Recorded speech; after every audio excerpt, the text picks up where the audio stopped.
காசு காசு காசு. இயேசுலாம் கிடையாது. இயேசுவை மலிவு விலையில் விற்பனை செய்கிற கூட்டம். அது மத வியாபாரம். இப்போ இந்த பக்கம் மோடி வந்து ராமனை வியாபாரம் பண்ணுறாங்கன்னா இவங்க இயேசு வியாபாரம் பண்ணுறாங்க.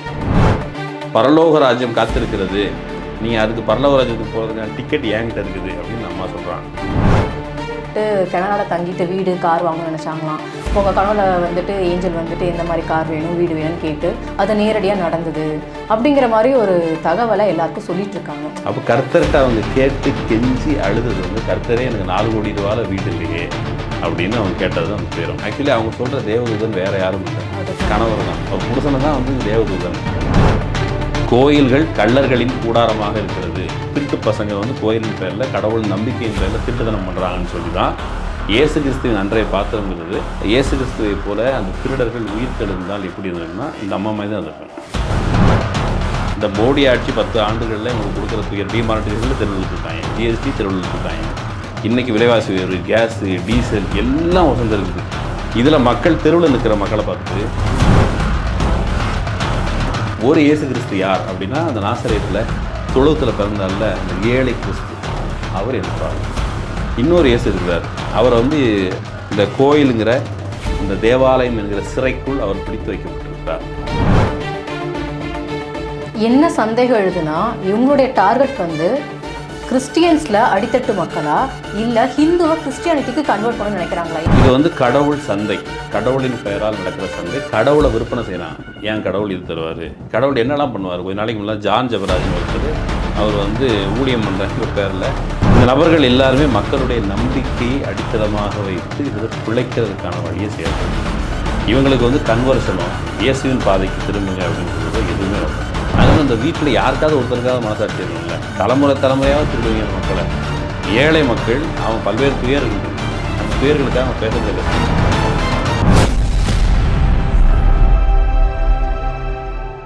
பிக் பேங் தமிழ் பிபிடி. இன்றைய சிறப்பு நேர்காணலில் நம்மோடு இருப்பவர் அரசியல் திறனாய்வாளர் திரு மகிழன் அவர்கள். வணக்கம் சார். வணக்கம் சார். நீங்கள் நிறையா சோஷியல் மீடியாவில் பார்த்துருப்பீங்க. ஒரு அம்மா ரொம்ப ஜோக் பண்ணிகிட்ருக்காங்க, இவாஞ்சலின் பால் தினகரன் சொல்லிட்டு. அவங்க ரொம்ப சோகமாக அழுது வருத்தப்பட்டு வீடியோ போட்டிருக்காங்க. நம்ம கண்களே குளமாகிற அளவுக்கு இருக்குது. என்ன சொல்லியிருக்காங்கன்னா வந்துட்டு கனடாவில் தங்கிட்டு வீடு கார் வாங்கணும்னு நினச்சாங்களாம். உங்கள் கனவுல வந்துட்டு ஏஞ்சல் வந்துட்டு எந்த மாதிரி கார் வேணும் வீடு வேணும்னு கேட்டு அது நேரடியாக நடந்தது அப்படிங்கிற மாதிரி ஒரு தகவலை எல்லாருக்கும் சொல்லிட்டு இருக்காங்க. ஆனால் அவங்களோட பின்னணி பார்த்தீங்கன்னா 2021 ஐடி அஃபீஷியல்ஸ் நடத்தின ரைடில் 120 கோடி அன்அக்கௌண்டன்ட் மணியாக இருக்குது. இந்த மாதிரி பணக்கார பின்னணியில் வந்த ஒருத்தர் எதுக்காக இந்த மாதிரி ஒரு வீடியோவை ரிலீஸ் பண்ணணும்? பணக்காரர்களுக்குன்னு ஒரு துயரம் இல்லை. இப்போ வந்து அவங்களுக்கு எனக்கு கார் இல்லை. கொஞ்ச நாளைக்கு முன்னாடி வந்து சிலர் வந்து பசங்க ஒரு 2 லட்ச ரூபா பைக் கிடைக்கலன்னு சொல்லி தற்கொலை கொள்கிற பசங்களையும் பார்த்துக்கோம், நடந்து போகிற மக்களையும் பார்க்குறோம். இது வந்து ஒரு பெரிய இடைவெளி தான். சமீபத்தில் இந்த அம்பானி வீட்டு கல்யாணம் நடந்துச்சு. அதில் ஒரு மகன் வந்து என்னுடைய வாழ்க்கையை வந்து சாதாரணமாக இல்லை, முள் படுக்கைகளால் ஆனது அப்படின்னு சொன்னார். படுக்கிறதுக்கு இடம் இல்லாமல் தெருவோரம் வசிக்கிற மக்கள் அதே மும்பையில் இருக்கிறாங்க. தாராவி, மும்பையே ஒரு சிட்டி ஆஃப் ஸ்லம்ஸ் அப்படின்னு சொல்லுவாங்க. அந்த அளவுக்கு குடிசை பகுதிகள் நிரம்பி இருக்கிற அந்த பகுதியில் வந்துட்டு நான் எவ்வளோ கஷ்டப்பட்டு தெரிவிக்கிறார். அதே போல் இந்த அம்மா கோடிக்கணக்கான ரூபாய் இயேசுவின் பெயரில் சுருட்டிட்டு கேனடாவுக்கு போகிறாங்க. கேனடாவுக்கு போனால் கேனடாவில் நமக்கு வீடு இல்லையே அப்படிங்கிறது அவங்களுக்கு துயராக தெரியுது. ஏன்னா அவ்வளோனும் பணம் கொடுப்பு. இப்போ கேனடாவில் இவ்வளோ பணம் வச்சுக்கிட்டு கேனடாவில் நமக்கு வந்து வீடு இல்லையே அப்படிங்கிறது வந்து அவங்களுடைய துயரம். அதை நம்ம இந்த சைடில் இருந்து பார்க்கும்போது அது எவ்வளோ திமிர் இருக்கணும் அவங்களுக்கு அப்படின்னு இயல்பாகவே தோணுது. கேனடாவுக்கு அவங்க போனாங்களாம். கேனடாவுக்கு போயிட்டு ஐயோ நமக்கு வீடு இல்லைன்னு கவலைப்பட்டாங்களாம். சரி, கேனடாவுக்கு போகிறதுக்கு இங்கேருந்து 60,000 ரூபாய்க்கு மேலே, 1 லட்ச ரூபா 1.5 லட்ச ரூபாய்க்கு மேலே டிக்கெட் ஆகுது. அப்புறம் அங்கே போய் ஹோட்டலில் தங்கியிருக்கணும் அப்படின்னு சொன்னால் அங்கே சிட்டியில் இவங்க கண்டிப்பாக சாதாரண தெருவோர ஹோட்டலில் தங்க மாட்டாங்க, நல்ல ஹோட்டலில் தங்குவாங்க. அந்த ஹோட்டல் சார்ஜஸே 30,000 ரூபாய்க்கு மேலே ஆகுது. 30,000 ரூபா 40,000 ரூபா அப்படி ஆகுது. அதாவது இங்கேருந்து 2 லட்ச ரூபா செலவழித்து கேனடாவுக்கு போய் 30,000 ரூபா 40,000க்கு ரூம் போட்டு அவங்க அழுதுருக்குறாங்க. எதுக்கு? கேனடாவில் வீடு இல்லைன்ட்டு. சரி, கேனடாவில் ரியல் எஸ்டேட் அதனுடைய வேல்யூ என்ன அதெல்லாம் கணக்கெடுத்து பார்த்தா அங்கே இருக்கிற வேல்யூ சராசரியாக வீடுகளினுடைய மதிப்பு அப்படின்னு கணக்கெடுத்து பார்த்தா இந்திய விலைக்கு 4 கோடி ரூபா. அப்போ கர்த்தர்கிட்ட அவங்க கேட்டு கெஞ்சி அழுதது வந்து கர்த்தரே எனக்கு 4 கோடி ரூபாவில் வீடு இல்லையே அப்படின்னு அவங்க கேட்டது தான் அந்த துயரம். 4 கோடி ரூபா வீடு வந்ததுக்கு பிறகும் அடங்கலை. கர்த்தரே எனக்கு ஒரு கார் இல்லையே காரிலேருந்து தேவதூதன் வந்தாராம். தேவதூதன் வந்து கீழே இருக்க பேம்ப்ளெட் எடுத்து கொடுத்தாராம். பேம்ப்ளெட்டில் கலர் வரைக்கும் இருந்துச்சான். இப்படிலாம் அவங்க வந்து கடைசியில் பார்த்தா அவங்களுடைய கணவருக்கும் கேட்டிருக்கிறாரு. ஆக்சுவலி அவங்க சொல்கிற தேவதூதன் வேறு யாரும் இல்லை, கணவர் தான். அவர் புருஷனை தான் வந்து தேவதூதன். அது வந்து அவங்களுடைய காதலின் பொருட்டு தன்னுடைய கணவரை தேவதூதன் என்று அழைக்கலாம், கடவுள்னு கூட அழைக்கலாம். அது அவங்களுடைய வசதி. அதில் தலையிடுவதற்கு நாம் ஒன்றும் செய்வதற்கில்லை. ஆனால் அது கர்த்தர் வாங்கி கொடுத்தாரு அப்படின்னு வியாக்கியானப்படுத்துறதுக்குல்ல. கர்த்தர் வந்து இயேசு கிறிஸ்துவை பற்றி எங்கே சொல்லியிருக்காங்க? பைபிளில் சொல்லியிருக்காங்க. அவர் வந்து ஏழைகளுக்கு அப்பங்களை பிச்சு கொடுத்தாரு, மீன்களை பிச்சு கொடுத்தாரு. மலை பிரசங்கத்துக்கு போய் நின்ன இப்போ வந்து கர்த்தருங்கிற இயேசு கிறிஸ்து வந்து சிலுவையில் அறையப்பட்ட உடனே இயேசு கிறிஸ்து சொன்னது ஏலி ஏலி சபக்தாமி, பிதாவே என்னை ஏன் கைவிட்டேன்னு அவர் தன்னுடைய பிதாட்ட கேட்குறாரு.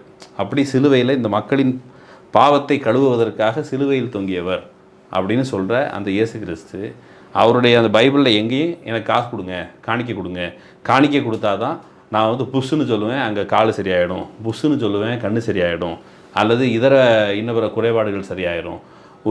ஒரு தாயுடைய குழந்தை இறந்து போயிருக்கும். இறந்து போன குழந்தைய உயிர் ஊட்டுவதற்கு இயேசு கிறிஸ்து வந்து காணிக்கை கேட்கல, எவ்வளோமா காசு கொடுப்பேன் அப்படின்னு கேட்கல. அவர் வந்து அதில் டிஸ்பியூட்லாம் இருக்குது, நான் உன் குழந்தைக்கு ஏன் சரி பண்ணணும்னு கேட்குறாரு. அப்புறம் சரி பண்ணிடுறாரு, இப்படிலாம் கதை இருக்குது. ஆனால் அவர் எங்கேயும் துட்டு வேணும் அப்படின்னு சொல்லலை.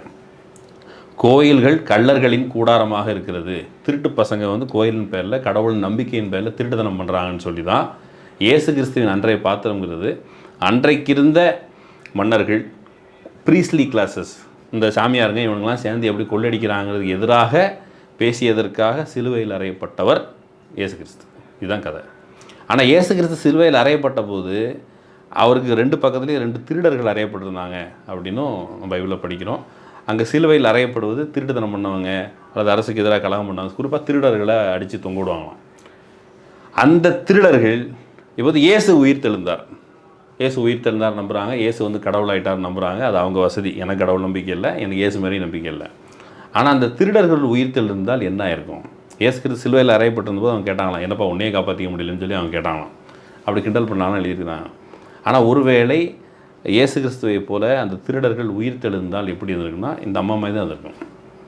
நீங்கள் வந்து மக்கள் கடவுளை நம்புகிறாங்க. ஏன் நம்புகிறாங்கன்னா அவனுக்கு பல்வேறு வகையான துயர்கள். இந்த மோடி ஆட்சி 10 ஆண்டுகளில் இவங்களுக்கு கொடுக்குற துயர், டிமானிட்டைசேஷனில் தெருவில் விட்டாங்க, ஜிஎஸ்டி தெருவில் விட்டாங்க, இன்றைக்கி விலைவாசி உயர்வு, கேஸு, டீசல் எல்லாம் வசந்திருக்குது. இதில் மக்கள் தெருவில் நிற்கிற மக்களை பார்த்துட்டு இந்த அம்மா கொஞ்ச நாள் பேசுறது, அதாவது நாங்கள் ஒரு ஹோட்டலுக்கு போயிருந்தோம், ஹோட்டலுக்கு பில்லு கட்டலை, ஏன் கட்டலை அப்படின்னா நாங்கள் தின்னுக்கிட்டு இருந்தோம், ஒருத்தர் வந்து எங்களுக்கு தெரியாமல் பில்லு கட்டி போயிட்டார். அப்புறம் தான் நினச்சோம், ஐயோ அந்த மனிதனுக்கு நான் மரியாதை செய்யாமல் போய்விட்டேனே, நான் வருந்தினேன். இது ஓகே, உங்கள் மேலே யாரும் மதிப்பு வச்சுருக்காங்க, பில்லு கிட்டாங்க, அதோட உடனே அந்த அம்மா அந்த கதையை ஏன் சொல்ல வராங்கன்னு கேட்டால் அது வந்து தூண்டில். அந்த கதைங்கிறது என்னென்னா, எனக்கு அவங்க பில்லு கட்டினாங்கல்ல, அது மாதிரி நீங்களே எனக்கு பில்லு கட்டணும், நாங்கள் வந்து கனடாவில் போய் செல்ஃபி போடணும், வெளிநாடுகளுக்கு போய் அங்கே ஹோட்டலில் திங்கணும், அதுக்கு பில்லு கட்டணும். ஏன் நீங்கள் கட்டணும் அப்படின்னு கேட்டால், எப்படி கட்டணுமா, நீங்கள் கடவுளுக்கு செய்கிற அந்த காரியம் இருக்குல்ல, தேவனுக்கு செய்கிற ஊழியம், அந்த ஊழியத்தை செய்கிற நீங்கள் கொஞ்சம் கூட கையில் எவ்வளோ இருக்குன்னு பார்க்காதீங்க. உங்கள் புருஷன்கிட்ட இருந்தாலும் சரி, பொண்டாட்டி இருந்தாலும் சரி, அவங்களுக்கு தெரியாமல் காசை கொண்டு வந்து லவடிட்டு வந்து இங்கே கொடுங்க அப்படின்னு நம்ம பேசியிருக்கு. நான் சொல்ல அப்போ நீங்கள் மக்கள் பல்வேறு துயர்கள்லேருந்து விடுவிப்பதற்காக கர்த்தர் வந்திருக்கிறார், இந்த பாவங்களை கழுவ வந்திருக்கிறார் அப்படின்னு மக்கள் நம்பிக்கொண்டிருக்க மக்களுக்கு பரலோக ராஜ்யம் காத்திருக்கிறது, நீங்கள் அதுக்கு பரலோக ராஜ்யத்துக்கு போகிறதுக்கான டிக்கெட் என்கிட்ட இருக்குது அப்படின்னு அம்மா சொல்கிறாங்க. அது வந்து ஆக்சுவலி அவங்களுக்கு இப்போ வந்து அந்த அம்மா பரப்புரை செய்கிறாங்களே, இவங்களுக்கு பரலோக ராஜ்யம் காத்திருக்கிறது. கடவுளுக்கு நீ பதில் சொல்லணும். கடவுளுக்கு பதில் சொல்ல நீ கோடிக்கணக்கான ரூபாய் ஆட்டை போட்டு வச்சுருக்க, நீ ஓன்ட்ட கடவுள் கேட்பாரா இல்லையா, இவ்வளோகான சொத்து சேர்த்து வச்சுருக்கேம்மா, அது என்னம்மா பண்ணுற அப்படின்னு கேட்பாரா இல்லையாங்கிற பயம் அந்த அம்மாவுக்கு இல்லை. அப்போ நார்மலான கிறிஸ்தவர்கள் நீங்களே எங்கள்கிட்டருந்து காசு திருடி ஒரு ஆடம்பரமான வாழ்க்கையை வாழ்கிறீங்க. இப்போ வந்து கொஞ்ச நாளைக்கு முன்னால் ஃபாதர் ஸ்டெயின் சுவாமி, அவர் வந்து ஜார்க்கண்ட் சத்தீஸ்கர் பகுதியில் அங்கே இருக்கிற பழங்குடிகளுக்காக உழைத்து கொண்டிருந்தவர். அவர் வந்து அவரை ஸ்ட்ரா கூட கொடுக்காம மோடி அரசு அவரை கிட்டத்தட்ட கொண்டு போட்டுச்சு. அந்த ஃபாதர் ஸ்டெயின் சாமி இந்த அம்மாவுக்கு பதில் சொல்லியிருக்காரு. 2 இயேசு கிறிஸ்து இருக்கிறாங்க. ஒரு இயேசு கிறிஸ்து யார் அப்படின்னா, அந்த நாசரேயத்தில் தொழுவத்தில் பிறந்தால அந்த ஏழை கிறிஸ்து, அவர் என்னோட ஆள். இன்னொரு இயேசு இருக்கிறார், அவரை வந்து இந்த கோயிலுங்கிற இந்த தேவாலயம் என்கிற சிறைக்குள் அவர் பிடித்து வைக்கப்பட்டிருக்கிறார் அப்படின்னு சொல்கிறார்.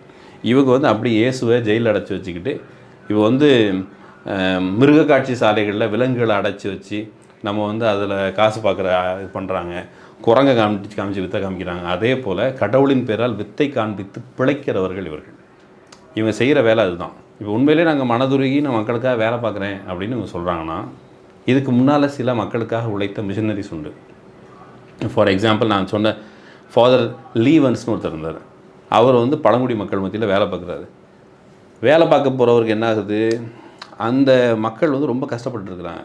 கஷ்டப்பட்டுட்டு இருக்கிறவங்கள்ட்ட போய் இவர் சொல்கிறார் ஏசு நல்லவர் அப்படின்னு இவர் சொல்கிறார். அவங்க இருந்துட்டு போட்டோம் அப்படிங்கிறாங்க. அவர் நல்லவர் நாங்கள் என்ன சொன்னோம், அவர் நல்லா இருந்துட்டு போட்டோம். அப்புறம் வந்து அவர் தன்னை அனுப்பின மிஷினரிஸ்க்கு கடிதம் எழுதுறாரு ஒரு ஆளுக்கு மேல், இப்படிங்க என்ன ஏசு நல்லவர்னு சொன்னால் ஒத்துக்க மாட்டேங்காங்க, யாரும் மதம் மாற மாட்டேங்காங்க அப்படின்ட்டு. இயேசுவின் செய்தி என்பது அவர் ஏழைகளுக்காக இறங்கினார், ஏழைகளுக்காகவே சிந்தித்தார், அந்த வேலையை அதுதான் இயேசுவின் செய்தி. அதை செய்தால் ஒருவேளை மக்கள் இயேசுவின் பக்கம் மனம் திரும்புவார்கள். அப்படிங்கிற போது அங்கே இருக்கிற பழங்குடிகளுக்கு என்ன, பிரிட்டிஷ்காரன் செய்த கொடுமைகள் என்ன, அந்த கொடுமைகள் அறியாமல் அவர்கள் பட்ட பாடு என்ன, அவங்க வந்து தங்கள் பெண்கள் எல்லாம் விச் ஹண்டிங், சூனியக்காரிகள்னு சொல்லி, இப்போ தனியாக இருக்கிற பெண், கணவனை இழந்த பெண், அந்த பெண் வந்து ஆவிகளோடு உறவு கொண்டு அவர் வந்து சைத்தானை பிரசவிப்பான்னு சொல்லி அந்த மக்கள் நம்பி பெண்களை கொண்டு போட்டிருக்கிறாங்க. அவள் பெண்களை கொண்டு போடுற மாதிரி, ஏன்னா அவங்களுக்கு அவ்வளோ ப்ரெஷர், நிலத்தெல்லாம் பறிச்சுட்டாங்க, நம்ம காட்டில் சுதந்திரமாக வாழ்ந்துக்கிட்டு இருந்தோம், பிரிட்டிஷ்காரன் வந்து இவ்வளோ டார்ச்சர் பண்ணுறானே அப்படிங்கிற போது அவங்க மனக்குழப்பத்தில் இருந்தபோது ஃபாதர் லீவன்ஸ் போய் அந்த மக்கள்கிட்ட பிரிட்டிஷ் கோர்ட்டுகளில் அவங்கள பயன்படுத்தி அவங்களுடைய வழக்காடி அவங்களுக்கு நிறைய நிவாரணங்கள் வாங்கி கொடுக்காரு. அவங்கள வந்து அத்து குடிக்க அடிமைக்கு வேலை பார்க்கணும். எதுக்குடா நான் இவ்வளோ அடிமைத்தனத்தை அனுபவிக்கிறேன், எதுக்கு எனக்கு இவ்வளோ துன்பம் வருதுங்கிற போது அந்த துன்பத்திலிருந்து விடுவிக்கிற வேலையை லீவன் செஞ்சபோது அதற்கு பிறகு மக்கள் கொத்து கொத்தாக கிராமமாக கிறிஸ்தவத்தை தழுவினார்கள். அதுபோல் ஃபாதர் ஹோஃப்மேன் ஒருத்தர் உண்டு. அவர் வந்து முண்டாஸ், அந்த பழங்குடிகளுக்கு லாங்குவேஜ் கிடையாது, ஸ்கிரிப்ட் கிடையாது, ஆனால் அந்த லாங்குவேஜுக்கு டிக்ஷனரி உருவாக்குறார், கிராமர் உருவாக்குறார். இந்த அளவுக்கு வேலை பார்த்தார். நம்ம ஊரில் இப்போ இந்த கவர்னர்னு ஒரு ஆள், அவர் மரியாதைக்குரிய நபர்னு சொல்லப்படுகிறார். அந்த நபர் வந்து கால்டுவெல் படிப்பு இல்லாத, ஜிவிபோ படிப்பு இல்லாதவர். இவர் யார், ஒருத்தர் வந்து நம்ம நாட்டை வழி நடத்துகிறாரு அப்படின்னு ஒருத்தர் சொல்கிறாரு. அந்த வழி நடத்துகிற நபர் யாருன்னா மோடி என்ன படிச்சிருக்கிறாரு, மோடியுடைய படிப்பு சர்டிஃபிகேட் இது வரைக்கும் கொடுக்கல. இவர் வந்து ஜிவிபோட சர்டிஃபிகேட் கொடு, கால்டுவெலோட சர்டிஃபிகேட், மோடி சர்டிஃபிகேட் கொடு, நீ மோடிக்கு ஜாலரா தட்டுறல. மோடி படிச்சிருக்கிறாரா, மோடி வந்து என்டையர் பொலிட்டிக்கல் சயின்ஸ் படிச்சிருக்கான்னு சொல்லல. ஆனால் ஜிவிபோப்பும் கால்டுவெல்லும் நடையாக நடந்து இந்த நாட்டு மக்களுடைய வரலாற்றை திருப்பி கொடுத்தவர்கள். இவன் அதுக்கு முன்னாடி வந்து இவன் சர்வாதிகாரம் பண்ணிக்கிட்டு இருந்த பொழுது, அப்போது இந்த பிரச்சனைகளுக்கு இடையில் இந்த கிறிஸ்தவத்தின் பெயரால் இவங்க லூட் பண்ணுற வேலையை, இவன் வந்து ஃபார் எக்ஸாம்பிள் மாரில் தோல்ச்சியில் அணியக்கூடாதுன்னு சொன்னபோது மிஷினரிஸ் இறங்கி போராடினாங்க. திருவிழா நடக்கக்கூடாது அப்படின்னு சொன்னால் மிஷினரிஸ் இறங்கி போராடினாங்க. உங்கள் சொந்த மக்களுக்கு சோறு கூட கொடுக்காம, ரொட்டி பன்னு கூட கொடுக்காம வச்சுருந்த பொழுது அதை கொடுத்த அந்த மக்களை நம்பி போனாங்க. ஆனால் இப்போ என்ன நடக்குது, இந்த மாதிரியான அம்மாக்கள் அவங்க வச்சுருக்க பிள்ளைக்கு கொடுக்குறதுக்குன்னு வச்சுருக்க பிஸ்கெட்டை திட்டுறாங்க, பிள்ளைக்கு கொடுக்க வச்சுருக்க பாலை திட்டுறாங்க. எல்லாம் எங்களுக்கு இப்போ ஒரு படத்தில் செந்தில் சொல்லுவார் தெரியுமா, இந்த மலையை தூக்கி என் மேலே வை, நான் வந்து எல்லாத்தையும் காப்பாற்றுறேன்னு. அந்த மாதிரியான வேலையை இவாஞ்சலின் இவங்க வந்து செய்கிறாங்க. இது வந்து ஒரு மோசடி வேலை. என்ன சந்தேகம் எழுதுனா, இவங்களுடைய டார்கெட் வந்து கிறிஸ்டியன்ஸில் அடித்தட்டு மக்களா, இல்லை ஹிந்துவை கிறிஸ்டியானிட்டிக்கு கன்வெர்ட் பண்ணணும்னு நினைக்கிறாங்களா? ஏன்னா எல்லா மக்களுக்குமே வீடு கார் வாங்கணும்னு ஆசை இருக்குது, பொருளாதாரத்தில் மேலே வரணும்னு ஆசை இருக்குது. அந்த சென்டிமெண்ட்டை சைக்காலஜிக்கலாக இவங்க யூஸ் பண்ணி லூட் பண்ண நினைக்கிறாங்களா, இல்லை கன்வெர்ட் பண்ண நினைக்கிறாங்களா? கன்வர்ஷன் என்ன, முதல்ல கிறிஸ்தவத்தை தழுவுவது அப்படிங்கிறது வந்து காலங்காலமாக மக்களும் தழுவிட்டு இருக்கிறாங்க. இவங்க சொல்லி தழுவலை. இவங்களுக்கு வந்து இது வந்து கடவுள் சந்தை, கடவுளின் பெயரால் நடக்கிற சந்தை. கடவுளை விற்பனை செய்கிறான். ஏன் கடவுள் இது தருவார், கடவுள் என்னெல்லாம் பண்ணுவார். கொஞ்ச நாளைக்கு முன்னாடி ஜான் ஜபராஜ்னு ஒருத்தர், அவர் வந்து ஊழியம் பண்ணுறாங்கிற பேரில் கப்புல்ஸ் 2 பேர், புருஷன் முண்டாட்டி 2 பேர் முன்னால் நின்றுட்டு, அப்புறம் உங்களுக்கு பிள்ளை இருக்கான்னு கேட்குறாரு. புருஷன் முண்டாட்டி சேர்ந்து வாழ்ந்துருக்கான்னு தெரியுது, ப்ராபபிளி பிள்ளை இருக்கும். நீங்கள் 90 விழுக்காடு அல்லது 95 விழுக்காடு குழந்தை இருக்க வாய்ப்பு இருக்குது. இதை அவர் வந்து இதில் ஞான திருஷ்டியில் பார்த்துட்டாராம். உங்களுக்கு பிள்ளை இருக்குது தானே, உங்கள் குழந்தைக்கு பேர் ஜேல ஆரம்பித்து என்ன முடியும் தானே அப்படின்னு கேட்குறாரு. உடனே இவங்க வந்து திருதுன்னு முடிக்கிறாங்க. ஓகே ஜான் அப்படின்னோடனே பின்னால் இருந்து ஒருத்தன் வந்து வாசிக்கிறான், கிட்டார் வாசிக்கிறான். ஏன்னா அந்த மக்களை மயக்கிறதுக்கு. ஜான்னு சொன்னவொடனே தான் கிளைமேக்ஸு. இல்லை என் பிள்ளை பேர் ஜான் இல்லை ஜேசுராஜன்னு சொன்னவொடனே, கர்த்தர் ஜேயும் என்னையும் தான் காமிச்சார், மிச்சத்தை நான் பார்க்குறத விட்டுட்டேன் அப்படின்னு சொல்லிட்டு அங்கே காலி பாட்டில் எவனோ தண்ணி பாட்டில் வச்சுருக்கான். அந்த தண்ணி பாட்டிலை எடுத்து கொடுத்து, பாருங்கள் இது புனித தண்ணி, இது நீங்கள் நைட்டு குடிச்சிட்டு போய் தூங்க அப்படின்னு சொல்கிறான். இந்த நபர்கள் எல்லாருமே மக்களுடைய நம்பிக்கையை அடித்தளமாக வைத்து இதில் பிழைக்கிறதுக்கான வழியை செய்கிறாங்க. இவங்களுக்கு வந்து கன்வர்ஷனோ இயேசுவின் பாதைக்கு திரும்புங்க அப்படின்னு சொல்கிறதோ எதுவுமே நோக்கம் இல்லை. இவங்க வந்து அவர் புள்ள குட்டி மாமனார் மாமியார் இப்போ வந்து அவங்க மாமியாரும் சுவிசேஷம் பண்ணுறாங்க. நாங்கள் இந்த வீட்டில் யாருக்காவது ஒருத்தருக்காவது மனசாட்சி இருக்கணும்ல. தலைமுறையாக திருடுவீங்க அந்த மக்களை. ஏழை மக்கள் அவன் பல்வேறு துயர்கள் இருக்குது, அந்த துயர்களுக்காக அவங்க பேசுகிறது இல்லை. சமீபத்தில் மணிப்பூரில் மிக கொடூரமான முறையில் கிறிஸ்தவத்தை தழுவ பழங்குடிகள் மிக கொடூரமான முறையில் படுகொலை செய்யப்பட்டாங்க. பெண்கள் நிர்வாணப்படுத்தப்பட்டு பாலியல் வல்லுறவுக்கு ஆளாக்கப்பட்டாங்க. அதுக்கு இந்த ஆள் வந்து ப்ரேயர் பண்ணுறாரு. யார்? தினகரன், பால் தினகரன். என்ன பண்ணியிருப்பார்? மோடி அரசு இந்த வன்முறையை நிறுத்த வேண்டும், மோடி அரசு அல்லது இதுக்கு உதவி செய்யக்கூடாது, பைரன் சிங்கை கைது செய்ய வேண்டும், அல்லது இந்த இனவரி பிடித்த மெய்தீஸ் அவங்கள வந்து கைது பண்ணணும். இப்படி எதையும் பேசலை. அவர் என்ன சொல்கிறாரு? கர்த்தர் சிலுவையை தூக்கினார், நீங்கள் உங்கள் சிலுவையை தூக்குறீங்க. அப்படின்னா என்ன அர்த்தம் தெரியுமா? நீங்கள் வந்து இந்த இயேசப்பா படம்லாம் பார்த்துருப்பீங்க, இந்த ஜீசஸ் படம்லாம் பார்த்துருப்பீங்க. அதில் வந்து கர்த்தர் இந்த இயேசு வந்து சிலுவையை வந்து சுமந்துக்கிட்டே வருவார். ஊரே சிலர் வந்து வருத்தப்படுவாங்க, சிலர் வந்து கிண்டல் பண்ணுவாங்க, கேலி பண்ணுவாங்க, இதெல்லாம் நடக்கும். இவருடைய கற்பனையின்படி நிர்வாணப்படுத்தப்பட்டு அழைத்து வரப்பட்ட பெண் அவள் தன்னுடைய சிலுவையை சுமந்து கொண்டிருந்தாள். இதுதான் அவன் சொல்கிறது. சிலுவையை அவங்க சிலுவையை சுமக்கிறாங்க. நீங்கள் உங்கள் சிலுவை நீங்கள் சுமங்க. நீங்கள் அப்படி உங்கள் சிலுவையை சுமந்து உங்கள் துன்பத்தை சுமக்கும் பொழுது கர்த்தர் ஒரு நாள் தீச்சுவாலையை கொண்டு வந்து நிரப்புவார், எதிரிகளை அழிப்பாருங்கிறார். போய் அந்த மணிப்பூர் மக்களுக்கு ஏன் அந்த ப்ரேயரும் கூடனா, ஜீசஸ் கால்ஸ் வந்து அங்கே ஒரு பிரான்ச் வச்சுருக்கேன் மணிப்பூரில், அதுலேயும் தீ வச்சு விட்டாங்க. அதனால் நான் வந்து இயேசுவின் பேரால் ஒரு பிரார்த்தனை. இன்னொரு பக்கம் அப்படியே இவங்க எவ்வளோ பெரிய சந்தர்ப்பவாதிகள் அப்படிங்கிறதுக்கு, பாலஸ்தீனத்தில் மிக கொடூரமான முறையில் அங்கேயும் படுகொலைகள் நடக்குது. அந்த படுகொலை நிகழ்த்துகிற இஸ்ரேலே ஜியோனிச அரசாங்கம் ஒரு இனவரி படுகொலை, இலங்கையில் தமிழர்களுக்கு எதிராக நடந்ததை போல் மிக கொடூரமான படுகொலை இப்போ வரைக்கும் நடந்துகிட்ருக்கு.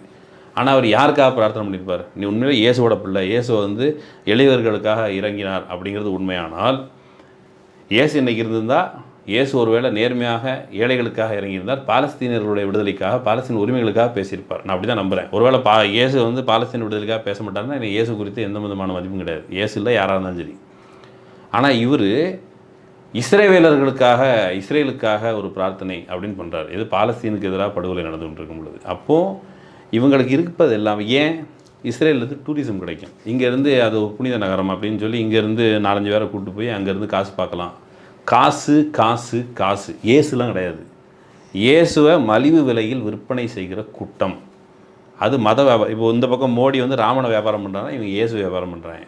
இந்த கூட்டத்திடமிருந்து மக்கள் கொஞ்சம் விலகி இருப்பது அப்படிங்கிறது சிறந்தது. ஆனால் மக்கள் அவ்வளோ சீக்கிரம் விலக மாட்டாங்க. நாம் தான் பரப்புரை செய்யணும். தான். தங்கள் கருத்துக்களுக்கு நன்றி. நன்றி.